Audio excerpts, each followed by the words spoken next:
How you doing, Mr. G? Mr. G is doing great. Yeah. Yes, I've had a very relaxing weekend. Yeah. Oh, weekend must have been dope for you. Must have received a lot of love because you dropped a Nagasaki. In Nagasaki, yes. In Nagasaki. Hiroshima. Lumapini, The real meaning of I saw through your comments when you released the jam. Yes. In less than 24 hours, you're already in 1,000 views and 2K, 3K. I was like, damn. You know, I just checked this morning and it was over 7K.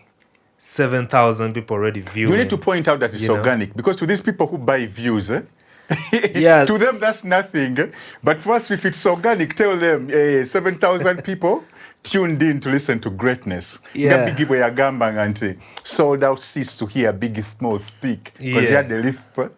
So it's for me also. It's like it's very fulfilling that their songs is and those are just zaba funny about hip hop.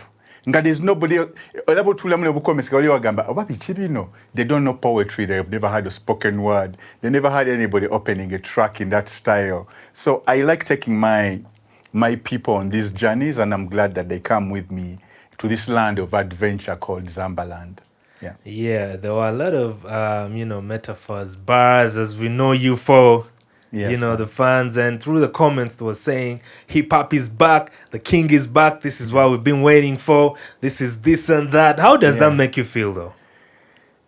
Like I said, it's hard for me to be humble. Yeah. But I'm humbled. Yeah. Very, very, very humbled. And I'm very happy that I still connect with my fans because my fans are the most important thing. I don't really need so many other people. It's my fans that I really value, and my fans loved the track. They were like, hey, it was nice that you warned us that this was coming. So, and we did, in the rollout, we did a release where we were like, PSA, we are warning you guys, there might be minor next strain from us releasing this song. So it was really playful, like really GNL Baboon Forest style, the way it was rolled out. And it's time for us to have fun again in the game. Yeah, King's Medley. You always have, I think, the most unique per se. You're also so intellectual in a way because there are some titles you have for you always have titles, subtitles. How do you come up with these titles? And I always find it hard to even read some of them. I just be like, and most of, I could say the people I interact with, they always stop at the title that they can pronounce. The rest, they are like, hey, and that one. Hey, and that one. So this song is called Greatness, right? And it's the Shapeshifter's Soliloquy, the King's Medley number 5. Yeah, right? that word right there. The soliloquy. Yeah. A soliloquy is more like... Is it a Luganda word? Because I'm sure. Someone can say, hey, a soliloquy. A soliloquy is like... Have you ever watched like a theater play, right? Yeah. When there's an actor on stage, olinga uliriza thoughts, yeah. So that's what a soliloquy is. Yeah. So it's a shapeshifter's soliloquy. I always see myself as a shapeshifter. Yeah. That wanoneita baboon, walindi lion, walindi eagle, wanondi kabaka, walindi Mr. Right.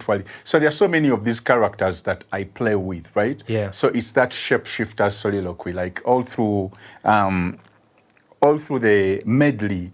I'm telling you about my different lives, what I've been up to. It's like a homecoming and nakatuka kalo in terms of kubonga neba chali bange bonna. So it's that kind of conversation I'm having with them. But it's all happening also in my thoughts. I'm letting you read my thoughts. Yeah, so it's I love it's my love of art and the culture of hip hop that expression is unencumbered. Abantu abamu babalowooza nti otekwa ku releasinga luyimba lwokka mu hip hop okuba oluyimba ate radio dictates it should be 2 minutes long obwobwongo obutono awe bakoma.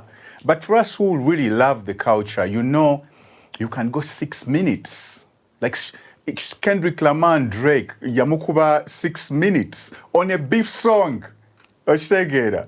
Unprecedented, but because you're that good, you can do that. you challenge other people to be like, okay, make it as interesting now, or whatever. And then you can decide to even create something which is just short. While more haiku, yeah, there is a word, a spoken word. Oh, I can give you like a whole like medley, a mixture of so many of them. Yeah. I think a medley of which became like #1 in the world, yali band bajita Queen. Its song is called Bohemian Rhapsody. You get me? So I love art. If you love art, things like Soliro Komanyako Kalimo Theater, medleys, you know that people compose medleys and mix all types of styles of music to create stuff like that. Yeah. Greatness is just simply the first. The name GNL is greatness, no limits. Let's take it. So it's just greatness. It's just me. Yeah. What did you expect? So you dropped a warning before. Yeah. Are you going to keep dropping these warnings? Because I think people need them. But the next one, I think, I should even put a billboard. As I don't want to get sued for causing heart attacks, you know. I should be like, by the way. If you have hypertension. If you have hypertension, listen at low volume, please. You know, like, yeah. But I love having fun in the game. Like, when everything ceases to be fun, people are like, the negativity comes out of people's, you know, like, I like going to studio and walking out when my pheromones ziri wa guru. Yeah. You know, like that. You say pheromones. Pheromones are sexual. I'm sorry. Excuse me. When hormones zangeza happiness, my oxytocin, ngali wa guru, yeah. To me, the culture represents a huge part of me being happy. Like, I'm happy when I'm creating. Yeah. So, and I don't like creating in a box. That's why you see some songs go up to 12 minutes. Oh, that's a masterpiece. Yeah. Nenga about what the culture, something new. Yeah. So I'm excited that I'm creating and having fun again. And I'm happy that I'm back at home, where I can do that and see the reaction in real time. But then Peter, like I always hide when I'm coming out of my gate. I don't want people to know where I stay. You know, like it's private. Yeah. But this time I'm coming out and the guy is like, Zamba nkumanyi yegwe, because I like akapiaka nkubye, and I just laughed, you know, like I just put the window down, nemubongako, laughed and proceeded. So you get the reaction in real time. Yeah. I shared a snippet of that video. Yes. And then somebody put an emoji of like it's like they were scared or afraid. Now that video, you keep changing faces. Yes. What was the inspiration behind that video? And I understand you're the one who made it yourself. That's what's surprising. I edited the video and made the video myself. You know? But the concept is, again, shape-shifting. A shape-shift of a character. It makes sense. It makes sense. Background is a chooser. So, and with existence of AI, like, this is... And I laugh at people who say, styles achuka, you can't catch up. When I'm the one inventing new ways, like in hip-hop right now, who is inventing, like, who has done an AI video so far? I haven't seen any. Again, we are at the precipice of something new. Yeah. Which ever? Yeah. Fair. That's for sure. That's what's up. Well, the weekend was, you know, it had a lot in it. Now, Jake Paul was like, I took my foot off the gas. Yes. Yeah, definitely a beat. I wanted to give the fans a show, but I didn't want to hurt someone that didn't need to be hurt. Between Jake Paul and Mike Tyson, who were you having your bet against? You know what? I believe Jake Paul when he says that he held back. Yeah. But I want to share a personal story. Yeah. That when Mike Tyson was taken to prison, Yeah. I wrote a letter to him. This is how invested I am as a Tyson fan. Yeah. Right? But I, as a Tyson fan, did not tune in to watch this match. Yeah. Because this is a joke. It's a stain on his legacy. Yeah. But also, as a man who understands sports and entertainment, I applaud Jake Paul and also Tyson for being able to collect a bag, even at this age. You get me? Like, you create a legacy that has lasted. Are these 4 decades of Tyson? Mm-hmm. Imagine 4 decades and you're collecting 20 million. You're going home with a bag of 20 million. Shout outs to you, bro. Shout outs to you. And when you listen to Mike Tyson nowadays, he's a philosopher. He's a family man. Yeah. He understands life from the heights of success to the depths of depression and you losing it all. Yeah. So to me, he's more like a philosopher, a teacher, but also like my online friend, you know? Yeah. Like he's also when we are called I know Seka, there's a car interview I've just seen when this little girl is asking him, what should your legacy be? And he's like, legacy? Legacy? What the fuck? Somebody forgot that he's talking to chat. Somebody commented and I was like, he's just shattered the spirit of the kid, scared the hell out of her. I don't know what she thinks, But the girl is a champ too, because the way she handled that question, because I've seen that girl grow up through hip-hop. She has interviewed the Jay-Z's and you know, like so many other stars. But she handled that like a champ because she was like, I've never had anyone have that perspective. So Tyson teaches you humility, right? Like humility. Tyson is humble. Like people don't know, but he has been...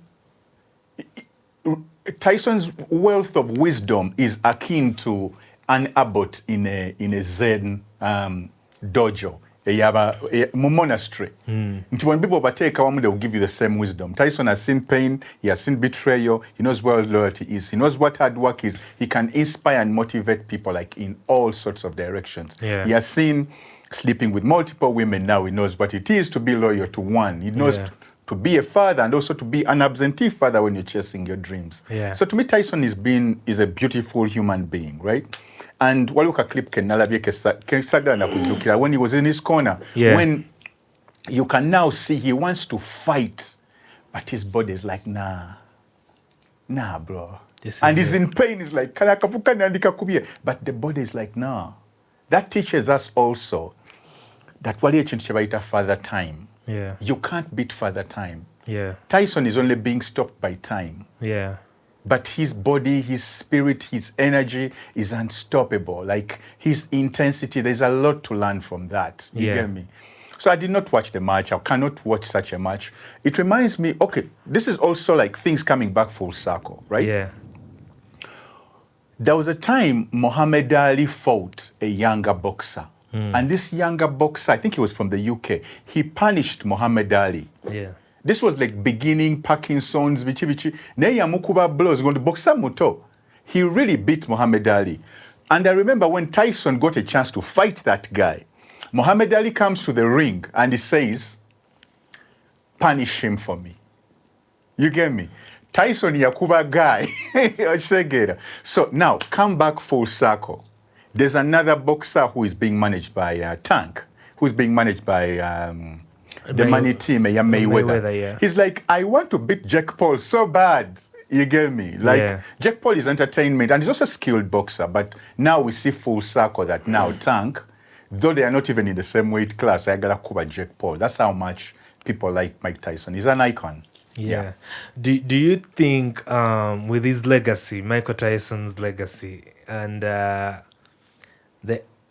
do you think it has anything to do with this white boy, hoopta legend? So the other boxers are like, yo, we can't let this happen. Come on, guys. Doesn't this generation have perspective? I also see this in hip hop all the time. Right? Like, some people say, LL Cool J, Angambachi, who are like of the new generation.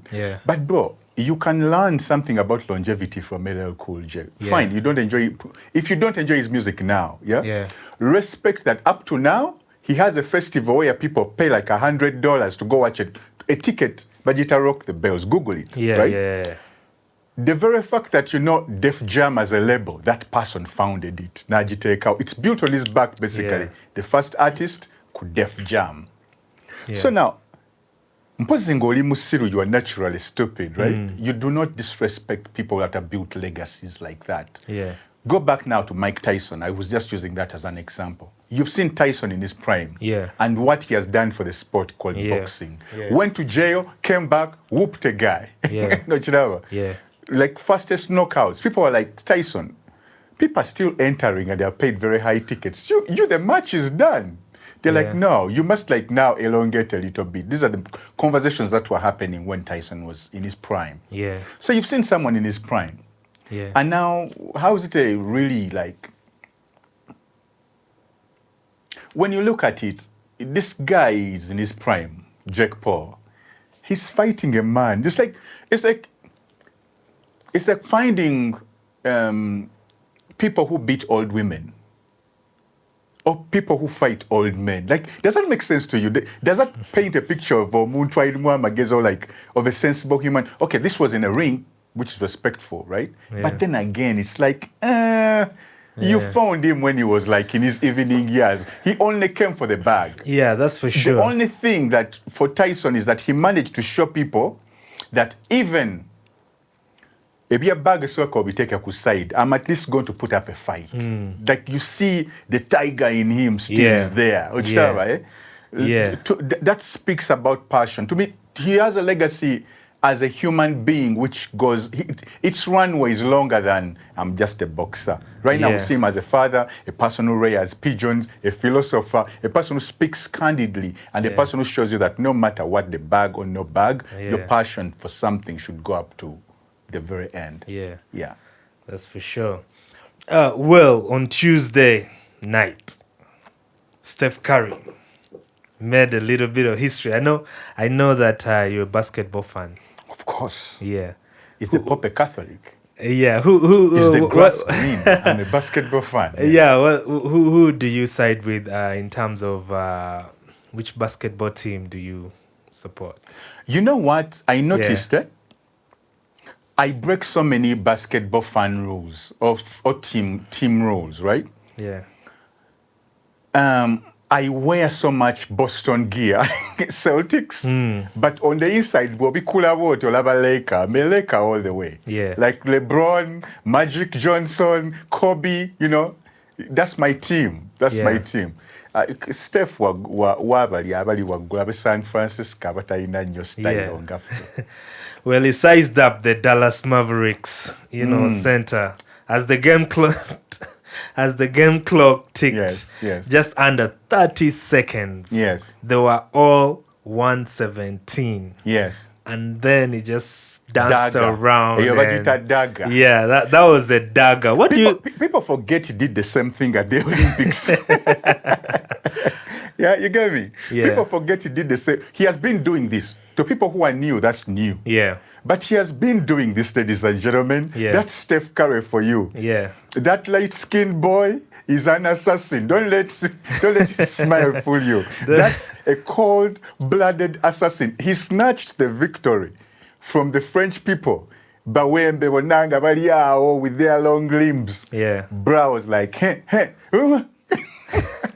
And leave alone where a person finishes the shot when he shoots from up here. Yeah. But it was more like, brah. It makes it look so easy. What do you think of him? Like, it looks like he's the way he plays is so effortless that even when they try not to rank him, you just find yourself like, damn, he has done this again. That makes him exceptional when it comes to this. I think among the best shooters in NBA history, he's up there with Larry Bird. But you need to understand that he's also coming up in the era where it's so hard for him to like really shine because his style is not as flamboyant as Iverson. Yeah. He's not as showy as Jordan. Yeah. He doesn't have that, I'm going to bully you on the court like LeBron. He's not Shaq. Yeah. He manages to get to the basket, but people are like, okay, you shot. You're really good at shooting. Like they kind of like, he's not like Kyrie. Kyrie disperses the defense where you're going to defend or not. I'm going to put the ball this way, and depending on how you jump, I'll do something in the air and it's going to end up in the hoop. Steph does not really have that. Yeah. But among the legacy of like great NBA players, I think he has a place. Yeah. Is he better than Bill Russell? No. Is he better than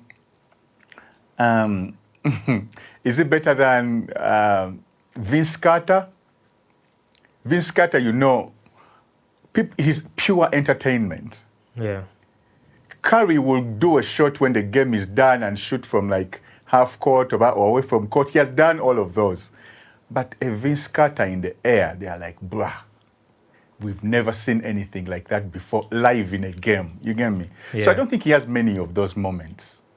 We'll remember him for being a darling. And I'm also speaking with some Laker hate. There's some Laker hate here. Yeah. You get me? But I don't think he has really cracked the top 12. Really? You mean he's reached like whatever he's doing now is done 13. before? Number 13. It's done before because you're already saying we'll remember him for that because now that's what we know. Look at the age. Look at the age. Like the new guys are coming up. The Jam Morants are already. The Wembys are.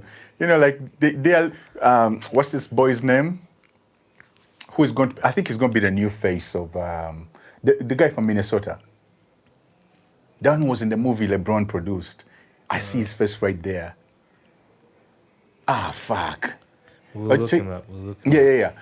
But like the new face of NBA players is here. When I'm saying we'll remember him, like there's not so much he's going to do. You think it's going to be as long-lasting as LeBron playing all those seasons? Actually, he's LeBron's class, right?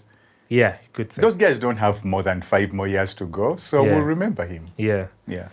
Well, talking about... We'll remember him especially for being the guy that stood on business and said the USA is not going to be this is not going to be the team to lose, the USA team to lose the Olympics. And he made sure of that in the dying minutes. So, bruh, his legacy is cemented. Yeah, shout outs to you. Yeah. Talking about retirement, hinting on that, Denzel came out and it was like, you know what? I have a couple of movies to go, projects here and there. Also hinted, he has The Gladiator, and he's going to be featuring in the new Black Panther that, you know what? Coming out. But he later refuted that he wasn't really planning to retire. I think. What do you think about that? The reason why I love acting, right? Yeah. I'm not as good at it as Denzel. It's my admission. Yeah. I'm not as good as a gentleman like that because it's like he represents the best of the best there is in the world or who have ever done the craft. Yeah. His role in Malcolm X, where he was denied the Oscar, exceptional. Like he made me believe. Before I looked up Malcolm X, I thought Malcolm X looked like Denzel. Okay, from my generation. Yeah. He bodied that role. You get me? Yeah. Like he has raised us. So to hear that he's trying to retire, Denzel, it's too early. But you never know what people are going through, He might want to spend time with his family, with his beautiful wife, enjoy the fruits of his labor. But if he does, we'll miss him. I personally think it's too early for an icon like Denzel to retire when we have just lost Quincy. Like he's a gatekeeper, Like he plays the role of like a Sidney Poitier, a Quincy Jones. So he has a role of nurturing young black men into Hollywood. Remember, who would have been there to play the role of, Will Smith, calm down. At your highest moment, the devil is going to come and want to snatch your moment. Like it takes the voice of an elder to talk a person like Will Smith, back into his senses, encourage him back on his feet because mistakes happen. So, Denzel, it's too early. We need you playing this role until the Lord calls you. Yeah. Yeah, that's quite interesting. But just like we talked about Mike, when it comes to age. Yeah. So do you see Denzel playing grandpa, compared to the character that people now that now know already? Now, when it comes to the character part of playing the elder person, do you think it will still feel like Denzel? We have seen it with so many other white actors, right? Yeah. We've seen Michael Corleone being Al Pacino grow from Michael Corleone of The Godfather to, we've seen Al Pacino grow right in front of our eyes, We've seen Danny DeVito grow. We've seen, what's his name? The guy from Meet the Fuckers. You get me? We've seen so many white characters grow in front of our very, very, very eyes. So why wouldn't black actors also do the same? There's always a role. Like I'm saying, Morgan Freeman can still play God. Like, come on, you know? Yeah, it's crazy. It's timeless. Acting is timeless. It's not like music where they're trying to age people out. Yeah, so you as an artist, do you feel like sometimes fans are selfish when they want you to keep going and you feel like, you know what? There's a lot of other duties I feel I should venture in. The fans don't care. The fans don't care. They just want what they want. They just want you to exist because you need to understand that to so many people in America, in economies like America, countries like America, or even like Europe, right? These people sometimes don't have company. So these stars become their friend. They become their father. They take a place of other people who are not physically there in their lives. You get me? So it's not a role to be taken lightly. But like I said, people have personal things they're going through. They also sometimes want to grow, change a career, you know. Sometimes you don't want to wake up at 4 a.m. I know those. I was in Hollywood the very first time I went to a movie set, right? And I was like, damn, this is not fun.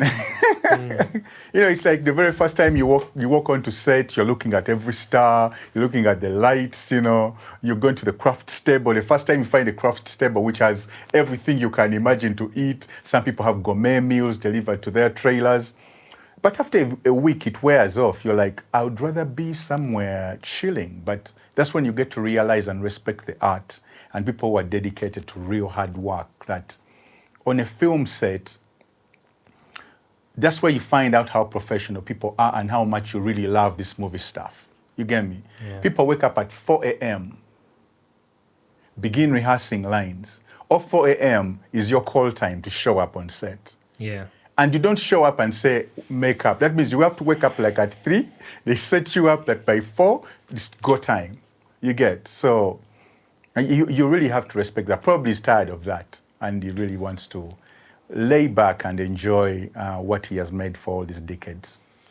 Yeah, so at a certain point in time, you know, when you're in the US, people are like, Zamba. Zamba was, he changed his name. They took him to court. Changed his name. You know, they took him to court. Yeah. You know, this and this is going down, yes. You know, and it all came from, you know, the court session that we saw. Yes. And I was so convinced that, man, America is not as easy as, you know, as fancy as we know. What was the whole thing with that? Because I don't remember. What name did you present yourself with? I think it was Okello something. Okello something. Yeah. We're like, Zamba is now a northerner. That the US became so hard. In the US is a northerner now. That doesn't even make any sense because in the US that's when you go and then you discover that all of you are black. There's even no tribe. It's more like that's a black person, that's a black man. Yeah. But I was exploring my, you know, like all my opportunities. And what's funny is that I kept on getting roles, right? Yeah. And even from the name, you can tell that I wrote that. We actually couldn't tell because, okay, for us, we are happy that you have appeared on a show that is famous for even our guys there. That means even we are not far from these guys, you know, this and that. We thought it was actually real. That was a no, character. not at all. Even with the other ones, you know, we think it's that real. Means I'm either so good as an actor, you know. I always thought that I was like average, but if you guys can tell reality from what is acted, then I'm that good. Are family courts like real? Some are doctored, some are not. Okay. Yeah. How did that role come about for you to call yourself Okello? Like you created a character? Yeah. I was asked to write something for myself. I wasn't even meant to be on camera, but then I was learning, you know, production for live TV and you know all these other things. But I also had my agent, you know, look into a few things. And he said, you know what, for you to get used to, because they were trying to box me to put me into the African role all the time. Yeah. And I kept on resisting, but more roles kept coming for me like that. So my agent is like, you know what, why don't you write yourself something, just like get yourself started and you see if you even like this. You get me? So I kept on writing, and that was one of the ones that was picked up. Yeah. Yeah. It was quite interesting. Yeah. Well, in a recent interview, Chris Brown's ex-manager, she came out and she was like... She came out, she was gay? Okay, on the interview, she was talking.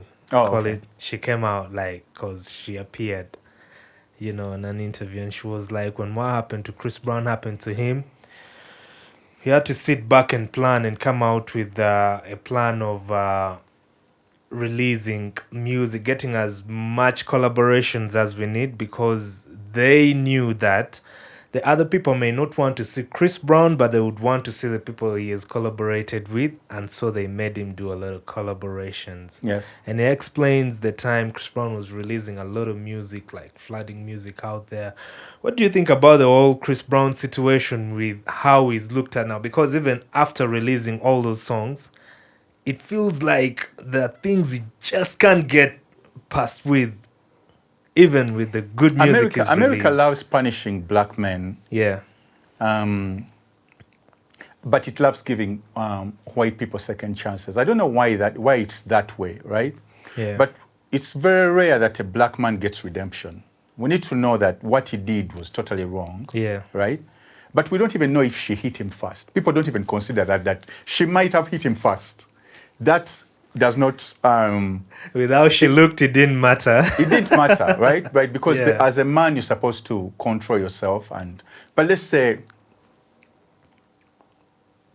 why is it that so many other people come back from that? But this 17-year-old boy can't come back from it. Yeah. And I don't know if Rihanna has made like an official statement, but from what I can see, and I think I saw some footage where it seemed like they were cordial again when she saw him at a fashion event, right? Yeah. I don't think she can come out and say, I've forgiven this person, because all feminists will be on her case. But I think Rihanna has moved on so far from that. But the public hasn't. And yeah, Chris Brown was on track to being the next Michael Jackson. So sometimes it's also labels fighting that they want to put you in that trench that you never come back from that. Yeah. Don't get me wrong, what Chris did was wrong, right? To punish him now for that. But imagine a 17-year-old boy. We often ignore how young these people are, right? What you do when you're 17 shouldn't follow you until the end of your life. Because whether you're Christian or not, we talk about forgiveness. We talk about a second chance. We talk about the reason that prisons exist is for rehabilitation. Yeah. You get me? We talk about people seeing therapists, people going through... The experience of black people in America is very traumatic. And so many people overlook that. He might have grown up in a neighborhood that does that. I'm not trying to make any excuses, but when you're 17 and then you see a therapist and you try to improve your life, you should be given a second chance. Yeah. Now, whatever he does, that's Chris Brown. That's up to him. You get me? Yeah. But I think the public trying to cancel him, even in Africa, for that, I don't know if that show in South Africa happened. The show sold out, but there were people who still wanted to punish him, you know? And yet, looking at the artists in the US who have managed to bring up other African artists, Chris Brown has worked with Nigerians like with open arms. It's like, come here, you get me? Yeah. His collaborations with Davido or with Wizkid, like all those back channels that exist in, he has done so much more than even the people who don't have such a burden to bear on their shoulders. So he's been a brother who has been prolific. Like, I can't imagine how much, I don't know how he works, his work ethic. But people say when he's on tour, from the dancing, choreography to directing the stage lights, directing, like the light show, like he does the whole nine, because we have seen how hard it is for black people to fight out of the trenches. But I think even for him, for his name to be mentioned a little bit and considered to be among R&B's greatest up to now, you need to understand and respect the amount of work that goes into that. Yeah. Again, I'm saying, I'm not defending what he did, but to the society, then I pose a question. Do you punish your children Do you punish your children forever? If your child does something wrong, right? So many people will put that banner on other people's children, but when it comes to their own, they're willing to forgive. The hypocrisy there. So I think the Bible talks about forgiveness. The Quran talks about forgiveness. Whatever book you're going to read about talks about growth. It talks about leaving your old person behind and becoming something new. Forgiveness is a virtue, right? So I hope Rihanna really forgave him. America, I think, should also find it in their hearts to forgive him. Yeah. Do you think that, for example, Will Smith, this happened in front of us? Yes. We were live watching. Yes. And, smacked the hell out of his brother. Yes. The way he was received, because he released the movie and it was a success, and it's like the love was flowing again. Yeah. Should we say that because Chris Brown did this to a lady, that when Will Smith did this to his brother, what came out was, they are guys, they have their own issues, that's it, even when he did it in front of the whole world? We have seen so many people not come back from domestic violence. And this is not a topic to be taken lightly. Yeah. Because domestic violence is really, in marginalized neighborhoods, a lot goes on. Yeah. Even in urban centers or suburban centers, so many women don't speak about it, but it's really, really present. Yeah. And it's not only men who do it. There are women who are really abusive to men too. So it is a problem that exists. But like I said, so many people have grown up in traumatized situations, right? That they don't know how to manage their anger. Will Smith talks about that coming from his dad's side. Yeah. You get me? Like, I read his book, not read, I listened to his book, his audio book, and he was talking about how he felt always when he didn't defend the woman in his life who was his mother, whenever his dad hit his mom, right? Yeah. Now, he made up with his dad and, all these other things, but that anger is still in him and it's kept in there. Yeah. Now, people need to understand that there is a backstory to Chris Rock getting slapped. It isn't just that he was just slapped because of that one joke. Okay. But there is a very, very big backstory between Jada Pinkett and Chris Tucker. Okay. You get me? So this man, people think it's just, he walked up to stage and slapped him. No, these people have known each other for like decades in Hollywood. Yeah. There are roles that have been taken away from Chris Tucker when Will Smith took it. Will Smith has been the darling of Hollywood. Yeah. So again, when you take the woman that so many other people coveted, from Tupac to, she's a catch. You get me? Yeah. And to show you that Chris Rock held a grudge. Yeah. Where did he put his special, his Netflix special? He put it in Baltimore. That's a statement. That's where Jada is born. Yeah. So people do these things that the worst kind of enemies to have in the entertainment industry are the people who like throwing stones and hiding their hands. Yeah. There's people who are so good at it that you might react on camera and seem like you're the lunatic. But someone can taunt you for like the last, 5 years, doing things like taking pressure out of your car, spreading rumors about you, false rumors about you. Like, a lot can be pent up over the years. Yeah. That one time you just find a trigger and you're like, you know what?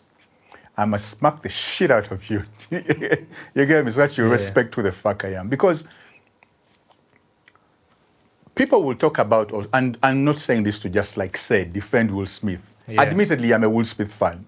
Will Smith raised me too. But Chris Rock, so many people will tell you that he's also a verbal bully. Yeah. And words have power. People always say, but comedians speech and blah, blah, blah. But words have power. If we can all admit that abuse also happens verbally, right? Yeah. What do you expect a man to do when he's been facing verbal abuse for like the last decade? We all snap. You get me? Yeah. And it isn't said that Will Smith hasn't been punished. Will Smith has been punished. The last time he came up with that slave movie. That's how Hollywood stars get punished. They make you do a slave movie. You get me? Did you even watch that slave movie? I was interested in watching Will Smith as a slave. Come on. That's a superhero. You get me? Yeah. But do I condemn violence? No. Do some people deserve it? Sometimes. Sometimes, you know, sometimes people need to be smacked just in the like mouth. Dev put it. It was like, I can't take sides because I'm from both worlds. Exactly. You can't take sides, but I've seen people who verbally bully others. And, you know, I don't know what comedian it was, but someone was getting that Mark Twain Prize award at the Kennedy Center. Yeah. And they were talking, that's the highest honor, I think, in comedy. Yeah? And they were talking about how Chris Rock was making fun of them being handicapped. Yeah. And making fun of their struggle. Like, some people can be liked and they can have love, but they can be assholes in real life. You get me? And I don't know, maybe I'm also speaking like from personal experiences. I rarely react, you get me, because I know how far I can go. So age has taught me to control my emotions, right? But I also understand coming close to putting a crater in somebody's head. Yeah. And how dangerous that can be. Yeah. If someone continues to verbally insult you. Yeah. Yeah. Well, we're coming to the conclusion of this segment, but before we leave, what is the most, would say, monumental or memorable experience in your lifetime career that you can pin out and be like, damn, in all my career, this is so dope. I felt so good. I can't forget this. Among the many, per se. I think in my career was the very first time I stood on stage and I had people sing my words back to me. Yeah. Like, it was so loud. Yeah. Like, the song starts and the crowd sings the song. Yeah. That they deafen your own voice. Yeah. And this was like after years of failing and taking songs to radio and TV, and I actually didn't have a TV, but mainly radios, and I wasn't getting any spins. Yeah. So what happened was, whenever people found my songs in the ghettos, right? I never got the feedback because I was never there to hear the songs being played. Yeah. You get me? So when radio began playing my songs, I didn't have a radio at home. Believe it or not, I didn't have a radio at home. I only had a computer, which was seated on the ground, and my mattress was on the floor. Yeah. So I became this kind of mythical figure that when someone gave me a microphone, and I think it was at Nakawa, which was like a college, university function, and said, "I up on next on stage, GNL Zamba," and people screamed, and I came in with a soda ginger ale. Yeah. But the whole crowd was singing it, and I was like, wow. You get me? I didn't have a radio. I didn't have, like, that effect. Imagine having that wave, but you're still struggling to find transport, you know? Yeah. You don't have power at home. Your landlord is still rent issues and stuff like that. Yeah. So, yeah. For me, that was really special. How long has it been since you've been on stage the last time? How long has it been? Last time I just had a show in Boston, so $100 a ticket. So that's the last time I was on stage. And thank you to the people in Boston for once again honoring our invite and coming out to celebrate with us. Yeah. To conclude, I must say, I've lost friends to violence, right? Mm-hmm. I have seen what happens within very short minutes of a person losing their anger or losing their control. Yeah. You either lose, actually nobody wins. Will Smith didn't win. Chris Rock definitely got embarrassed, right? Okay, maybe he got a Netflix special out of it, but people will never look at him the same, right? Yeah. Nobody ever wins. I think everything at the end of the day goes back to respect given, respect taken. You get me? Yes. Respect me, I respect you. Respect me, I respect you. GNL or Zamba, who wins? That's a tough one. Greatness versus the legend. Like, that's a match that we should put up in a Lugogo cricket oval to Sasule Sente, Bekube Chivulu. You get me? GNL versus Zamba, I can't decide. It's tough. It's really, really, really tough. Now, how about Caesar? If Caesar joins the fight, who wins? Shapeshifter. The shapeshifter. We are out. Q&A, GNL Zamba. Thank you for having me. It's good to have you. Mr. Content Chapa Kuli Continent. Baboon Forest Network. Thank you. That's what's up. It's a wrap.